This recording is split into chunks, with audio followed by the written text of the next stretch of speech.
অসমত 24,000তকৈ অধিক তাৰ অধীনত পোষ্ট আছে। তাৰে ভিতৰত এতিয়াও 4,000 মান পোষ্টত মানুহ নাই।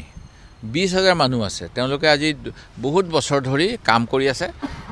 NSMৰ অধীনতো চিকিৎসক থাকে, নাৰ্ছ থাকে আৰু চৰকাৰী দৰমহা পোৱা চিকিৎসকো থাকে।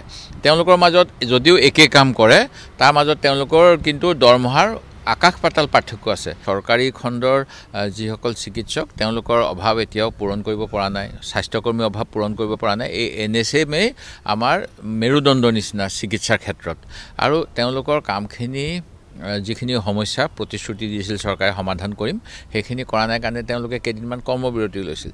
কৰ্মবিৰতিৰ আগতে কিন্তু তেওঁলোকে চৰকাৰক নটিচ দিছে, গোটেইখিনি কৰিছে, কিন্তু তেওঁলোকক এতিয়া 5 দিন 7 দিনকৈ তেওঁলোকৰ দৰমহা কটনৰ ব্যৱস্থা কৰি দিছে।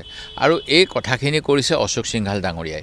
মই এইবাৰ বিধানসভাত আমি বহুত গুৰুত্বপূৰ্ণ প্ৰশ্ন আছিল, তেওঁক এদিনো লগ নাপালোঁ। তেখেতে অৰ্থাৎ চৰকাৰী যিটো কাম, চৰকাৰী কাম কাজক তেওঁ আওকাণ কৰি বোধ কৰোঁ কিবা তীৰ্থ কৰিবলৈ বিচাৰিছে, কাৰণ তেখেতৰ বহুতখিনি দুখ হৈছে বুলিয়ে মই ক'ম। জুবিন গাৰ্গৰ সমাধি ক্ষেত্ৰ মাটি, গুৱাহাটীত মানে নবীন নগৰ, তৰুণ নগৰ, অনিল নগৰ, এইবিলাক জেগাৰ মানে অপব্যাখ্যা কৰি যিমান বিল্ডিঙৰ পাৰ্মিশ্যন পাব লাগে 5 তলাৰ জেগাত 15 তলা কৰাৰ নিচিনাও কাম কৰি আছে। এইবিলাকতো আৰু মানে চবেই দেখি আছে।